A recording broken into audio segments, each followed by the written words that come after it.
8월 22일 목요일 하나님 말씀 데살로니가 전서 2장 13절부터 20절까지입니다. 함께 교독하겠습니다. 이러므로 우리가 하나님께 끊임없이 감사함은 너희가 우리에게 들은 바 하나님의 말씀을 받을 때에 사람의 말로 받지 아니하고 하나님의 말씀으로 받음이니 진실로 그러하도다. 이 말씀이 또한 너희 믿는 자 가운데서 역사하느니라. 형제들아, 너희가 그리스도 예수 안에서 유대에 있는 하나님의 교회들을 본받은 자가 되었으니 그들이 유대인들에게 고난을 받음과 같이 너희도 너희 동족에게서 동일한 고난을 받았느니라. 유대인은 주 예수와 선지자들을 죽이고 우리를 쫓아내고 하나님을 기쁘시게 하지 아니하고 모든 사람에게 대적이 되어 우리가 이방인에게 말하여 구원받게 함을 그들이 금하여 자기 죄를 항상 채우매 노하심이 끝까지 그들에게 임하였느니라. 형제들아, 우리가 잠시 너희를 떠난 것은 얼굴이요 마음은 아니니 너희 얼굴을 보기를 열정으로 더욱 힘썼노라. 그러므로 나 바울은 한 번, 두 번 너희에게 가고자 하였으나 사탄이 우리를 막았도다. 우리의 소망이나 기쁨이나 자랑의 면류관이 무엇이냐? 그가 강림하실 때 우리 주 예수 앞에서 너희가 아니냐? 너희는 우리의 영광이요 기쁨이니라. 아멘. 이것은 하나님의 말씀입니다. 오늘 본문도 몇 가지 우리가 좀 살펴볼 부분이 있어요. 이 부분 함께 살펴보고 좀 우리에게 좀 적용해 보도록 하겠습니다. 먼저 13절 말씀 같이 읽읍시다. 13절 시작. 이러므로 우리가 하나님께 끊임없이 감사함은 너희가 우리에게 들은 바 하나님의 말씀을 받을 때에 사람의 말로 받지 아니하고 하나님의 말씀으로 받음이니 진실로 그러하도다. 이 말씀이 또한 너희 믿는 자 가운데서 역사하느니라. 오늘 본문에 데살로니가 교회의 성도들의 장점을 이야기하고 있죠. 그리고 그 장점이 하나님 앞에 감사의 제목이 되고 있어요. 그것은 무엇이냐면 하나님의 말씀을 받을 때 사람의 말로 받지 아니하고 하나님의 말씀으로 받았다. 이거죠. 그러니까 사도 바울과 전도팀이 빌립보에서 데살로니가로 가서 데살로니가에 있는 3주 동안 하나님의 말씀을 전했죠. 예수 그리스도는 누구신가? 그분은 무엇을 하셨는가? 그분은 왜 십자가에서 돌아가셔야 했는가? 그분은 어떻게 부활하셨는가? 그분은 부활하신 이후에 우리에게 주신 은혜와 우리에게 주신 사랑과 우리에게 주신 구원은 무엇인가? 우리는 남은 인생을 어떻게 살아가야 하는가? 이런 복음의 이야기를 들을 때 데살로니가 교회의 성도들이 그 말씀을 다 사도 바울의 말, 저 사람의 말로 들은 것이 아니라 하나님의 말씀으로 잘 들었다는 거죠. 그래서 되게 중요한 게 사도행전 17장에 등장하는 데살로니가 교회 이제 그 기록된 내용들을 보면 데살로니가 교회의 성도들 중에 사도 바울의 이야기를 듣고 믿고 교회를 이룬 사람들이 있잖아요. 그 이룬 사람들의 상당 부분은 유대인들이었어요. 이게 왜 중요하냐면 사도 바울이 철저한 유대교 신봉자였죠. 그는 유대인들 중에 유대인, 히브리인들 중에 히브리인이었고 그는 랍비가 될 가말리엘 문화에서 훈련받은 수석 훈련생이었고 또 그는 바리새인이었고 율법으로는 흠이 없는 사람. 그러니까 사도 바울은 유대인들이 보기에도 저 사람은 정말 유대인들 중에 유대인, 가장 사랑받고 존경받을 만한 유대인, 그리고 가만히 있으면 굉장히 높은 위치에서 유대인들을 이끌어갈 지도자가 될 유대인이었단 말이에요. 그런데 그 유대인이었던 철저한 유대교 신봉자 사도 바울이 예수 그리스도를 믿는 사람들을 추적해서 잡아다가 재판을 받게 하는 일에 헌신하잖아요. 산헤드린 공회에 찾아가서 내가 예수 믿는 사람들을 잡아올 테니 내게 권한을 달라. 그러니까 산헤드린 공회는 손 안 대고 코 푸는 일이잖아요. 그 권한을 주죠. 그래서 가까이 예루살렘에 있는 사람들뿐만 아니라 멀리 다메섹에 있는 예수 그리스도를 믿는 믿음의 사람들을 추적해서 쫓아가잖아요. 그러니까 유대인들의 입장에서는 이 사람은 굉장히 좋은 사람인 거죠. 그런데 다메섹으로 가던 도중에 빛으로 오신 예수 그리스도를 만나고 그 인생이 완전히 바뀌잖아요. 나는 모든 것을 다 버렸다. 나는 모든 것을 다 내려놓는다. 나는 이제 내가 박해하던 예수를 하나님이 보내신 메시아로, 그리스도로 믿고 나는 그분을 전하는 사람이 될 것이다. 그러니까 사도 바울이 완전히 변화된 거죠. 그러니까 사도 바울은 유대 교인들 입장에서는, 유대주의자들 입장에서는 배신자예요. 유대인들 입장에서는 배신자. 그러니까 배신자의 말은 믿어주지 않잖아요. 그런데 참 놀라운 거죠. 사도 바울은 가는 곳마다 회당에 들어가서 복음을 전했거든요. 회당은 유대인들만 들어가는 곳이었어요. 그러니까 유대인들 입장에서 변심하고 변화된, 그들의 입장에서는 변질된 사도 바울이 이야기하는 건 그냥 사람의 말인 거죠. 그런데 참 신기하게도 오늘 본문에는 그것을 사도 바울의 말로 듣지 않고 하나님의 말씀으로 들은 사람이 있었다는 거예요. 이게 너무나 감사한 거죠. 이게 뭐냐면 성령의 역사인 것 같아요. 설교도 사람이 하고, 그렇죠? 본문 묵상도 사람이 하고, 그리고 연구도 다 사람이 하잖아요. 그런데 그것을 읽고 그것을 함께 나누고 그것을 함께 공부할 때 성령의 놀라운 역사가 일어나요. 그것을 하나님께서 우리에게 주시는 말씀으로 받아들이는 많은 사람들이 지금도 존재하는 거죠.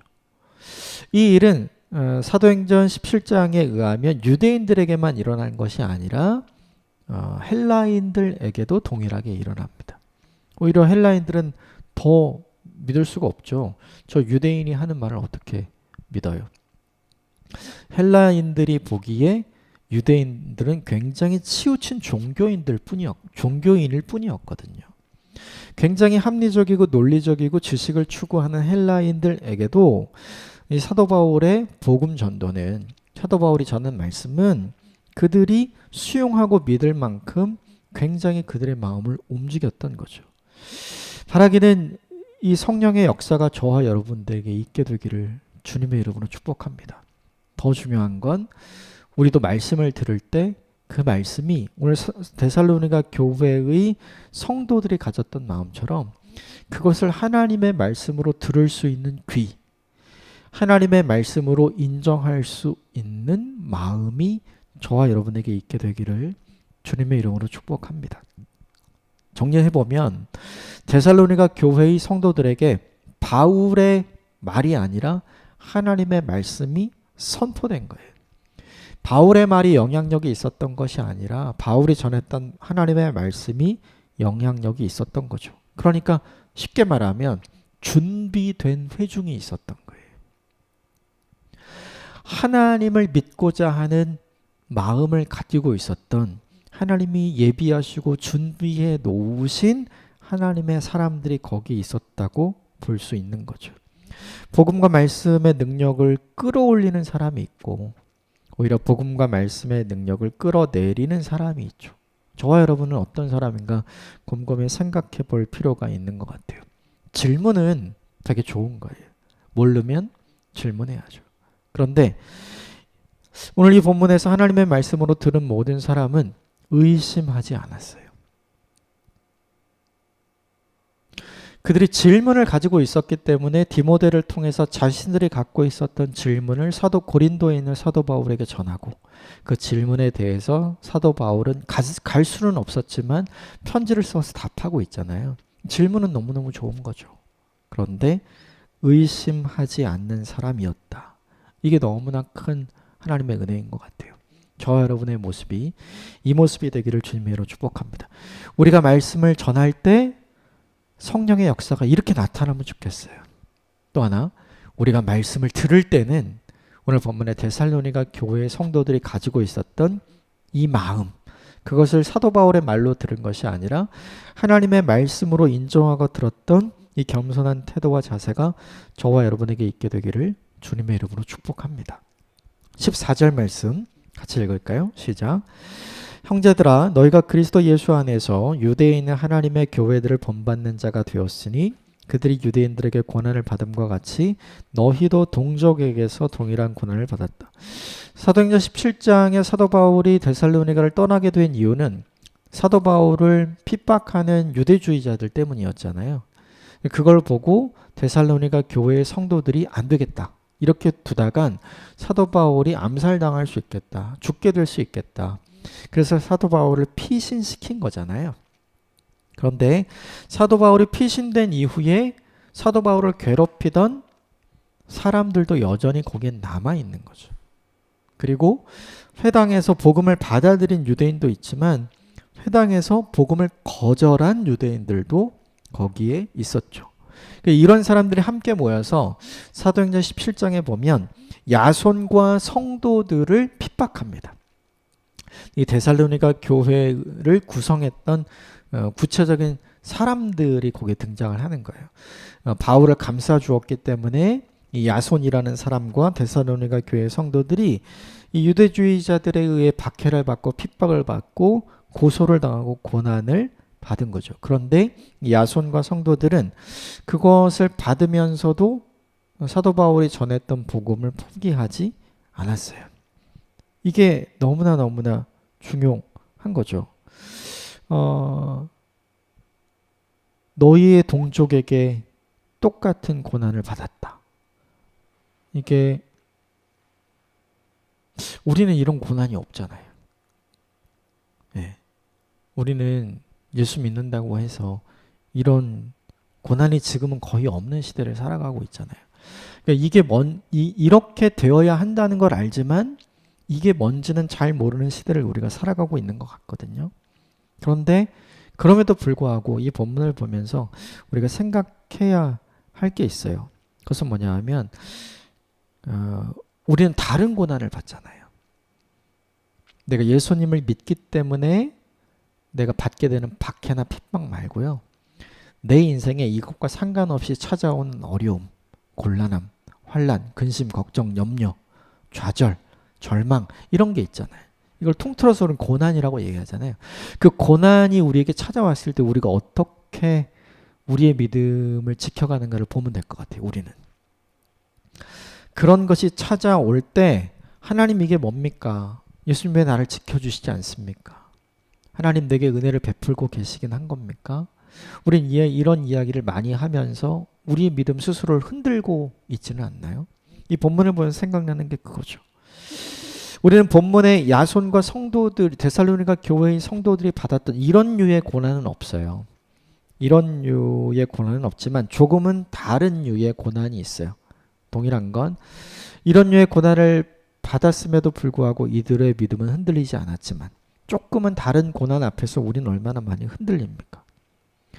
고난 때문에 예수님을 버리지 않았고 상황과 환경 때문에 흔들리지 않았어요. 3주밖에 사도 바울이 있을 수 없었기 때문에 너무나 작은 인원이었고 너무나 연약한 공동체였죠. 그런데 사도 바울이 떠난 이후에 그 믿음을 계속 지키고 있다는 걸 사도 바울이 듣는 거잖아요. 사도 바울이 떠날 땐 너무나 작고 연약한 걸 본 거죠. 근데 그가 떠난 이후에 그가 들은 건 뭐예요? 너무나 든든하고 너무나 거대하고 너무나 단단한 믿음의 공동체를 보는 거죠. 그들은 신앙인으로서 사도 바울이 생각할 때 연약한 작은 자가 아니었어요. 네, 강한 큰 자였던 거죠. 믿음의 거목과 같은 사람. 믿음의 거인과 같이 어느덧 자라 있는 거죠. 생각을 해보면 참된 신앙이라는 것이 무엇인가를 좀 곰곰이 생각해 보게 돼요. 우리는 고난 때문에 신앙을 놓치기도 하고 흔들리기도 하고 또 버리기도 하잖아요. 그런데 오늘 본문의 사람들은 오히려 고난을 신앙으로 견뎌내고 이겨내고 극복하고 있잖아요. 그러니까 우리랑 비교하면 너무 큰 차이가 나는 거죠. 이 본문을 보면서 저와 여러분이 이걸 적용하면 좋겠어요. 오늘 본문에 있는 고난과는 조금 다르지만 내가 고난을 어떻게 대하는가. 고난 때문에 흔들리지 않는 하나님의 사람이 되시기를 주님으로 축복합니다. 우리 고난 때문에 흔들리지 맙시다. 그 고난이 있어도 하나님이 우리 살게 하시잖아요. 그 어려움이 있어도, 그 근심이 있어도, 그 걱정이 있어도, 그 염려 있어도 하나님께서 우리에게 피할 길을 내어 주시는 분이잖아요. 그래서 그 하나님을 더 붙드십시다. 고난 때문에 신앙이 통째로 흔들려 버리는 사람이 아니라 오히려 그 고난 앞에서 더 견고하게 우리의 믿음을 세워가는 믿음의 거목, 믿음의 거인들로 우리 자신의 일상을 가꾸어가는 저와 여러분이 되시기를 주님으로 축복합니다. 이건 하나님이 해주지 않는 것 같아요. 우리가 해야 할 일인 거죠. 그 이후에 구체적으로 사도 바울이 내가 너무나 가고 싶었다. 그러나 갈 수 없었다는 걸 얘기하죠. 17절, 18절 같이 읽읍시다. 시작. 형제들아, 우리가 잠시 너희를 떠난 것은 얼굴이요 마음은 아니니 너희 얼굴 보기를 열정적으로 더욱 힘썼노라. 그러므로 나 바울은 한 번, 두 번 너희에게 가고자 하였으나 사탄이 우리를 막았도다. 아까 말씀드린 것처럼 사도행전 17장에 의하면 데살로니가 교회의 성도들이 사도 바울을 피신시키죠. 그리고 베레아로 갑니다. 그리고 거기서 아테네로 가요. 근데 베레아나 아테네에서 다시 돌아가려고 했던 것 같아요. 오늘 본문을 보면. 그런데 돌아갈 수가 없었던 거죠. 왜냐하면 그 아까 데살로니가의 사도 바울을 박해하기 위해, 핍박하기 위해 쫓아왔던 유대주의자들이 있었잖아요. 사도 바울이 도망간 걸 알고 도망간 것을 찾아냅니다. 그래서 베레아까지 쫓아와요.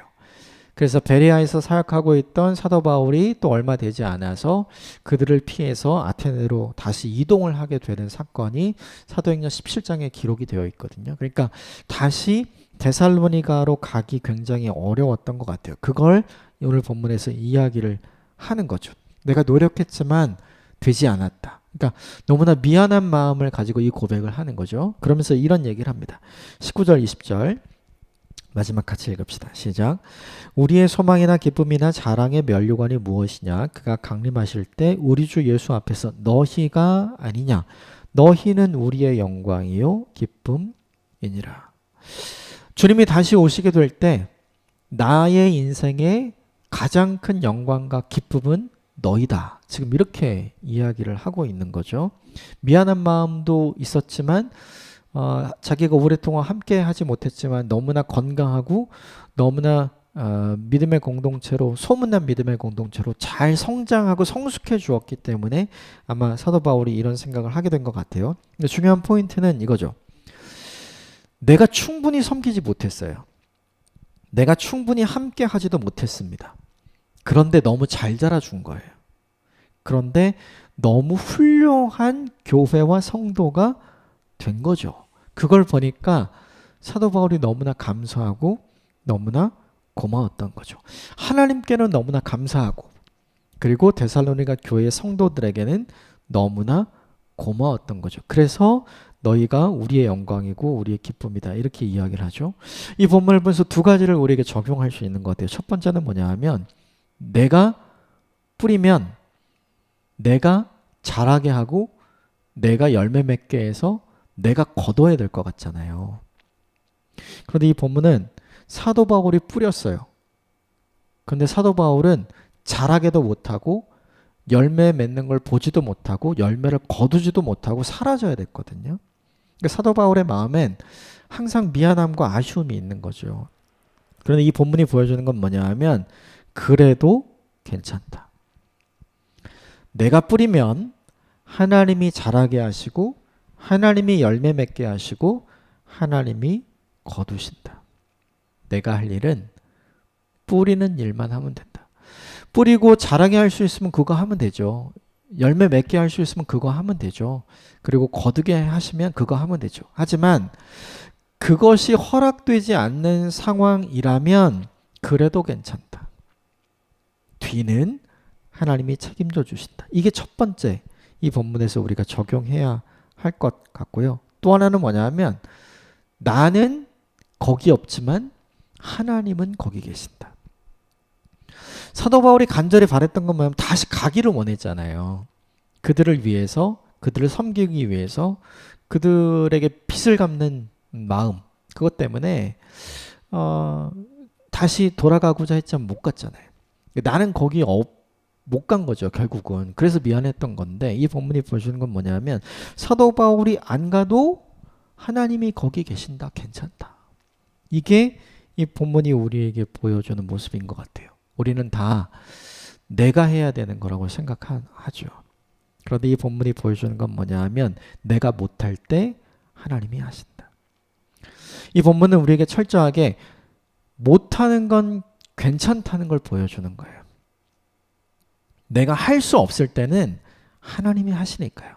그런데 조금 더 확장시켜보면 안 하는 건 안 되죠. 씨를 안 뿌리는 건 안 돼요. 네. 사도 바울이 할 수 있는 씨를 잘 뿌렸잖아요. 복음의 씨앗을 잘 뿌린 거잖아요.